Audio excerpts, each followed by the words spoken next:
You deserve it. You earn it. You get something, and you try again next year. Eric, just talk real quick what it means to you to be able to come out here and represent TCU at Big 12 Media Days.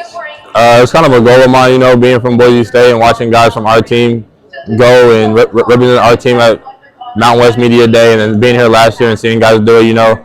The guys that get picked are the guys that I looked up to on the team. I feel like that's a big goal of mine, to be looked up on the team by my teammates, by my coaches. So being out here is a blessing. You guys lost 2 wide receivers to the NFL. You're here because you want to get to that level, but there's a lot of pressure on you to take up that wide receiver one mantle. Yeah. How excited are you to have the opportunity, and how do you feel you're going to try to fulfill the role that Savion and Jack played? Jack Bess, Savion, and JP all leaving last year. There's a big shoes for those guys to fill.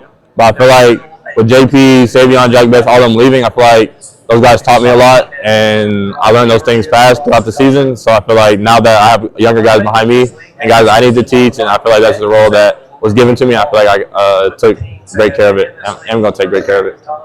Some other guys that you're playing with in the receiver position now. You got Jordan Dwyer and Jack that came out. Transfer portal. Ed Small was a freshman that stood out this spring. Just talk about the depth in that room and what wide receivers are capable of. I've been a part of a lot of spring balls. I would say I've never seen as much of deep balls, and our corner routes 15, 20 yards, I still consider deep balls. I've never seen as many completions of deep balls like that in a spring ball thing. So all those guys, were great guys in high school. Came and who else we got?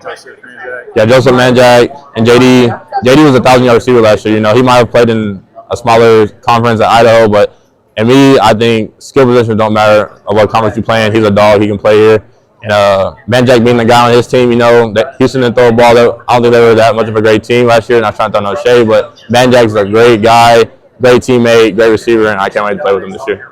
We got a little preview of you and Josh's connection in the New Mexico Bowl, 8 catches first half. What's your goals for this year, going into your senior year at receiver?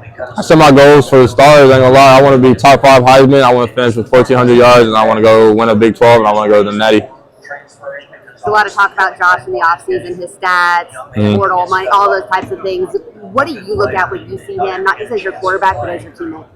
As my teammate, I see him as a great friend too. We're always sending Instagram reels, no matter what the context is, And, last year, him throwing the picks and stuff, a lot of guys look at him and say, oh, horrible quarterback, can't play this or whatever. But Josh is a great guy. Some of those picks weren't his fault, but at the end of the day, he's giving us chances when he throws those picks, And that's all you can ask from your quarterback is giving you a chance. So no preseason poll in the Big 12, but Vegas set the odds at 6.5 wins. I think there's not a lot of smoke around TCU this year.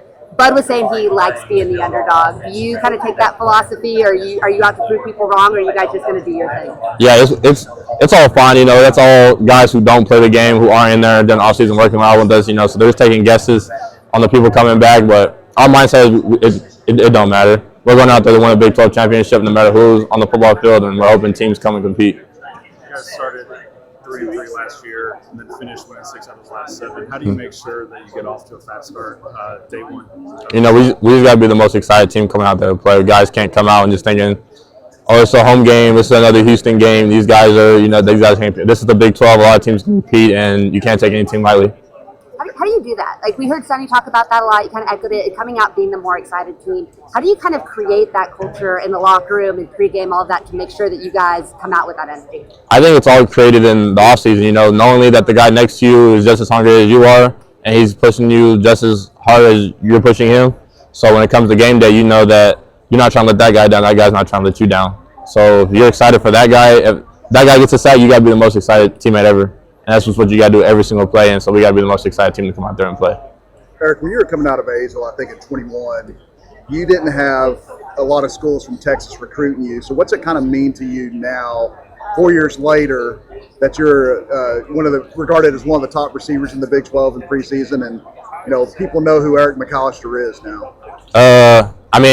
It kind of hurt in high school, and only I didn't want to leave Texas. But once I got the offer from Boise State, obviously I was like, yeah, that's where I'm going. I'm getting as far as possible from Texas. I didn't get no schools from Texas. I don't want to be in Texas. But coming back, I miss home. I miss family. I know if I was going to come back, it was going to have to be a TCU school. So, it just feels great being home, knowing that it's TCU too as well.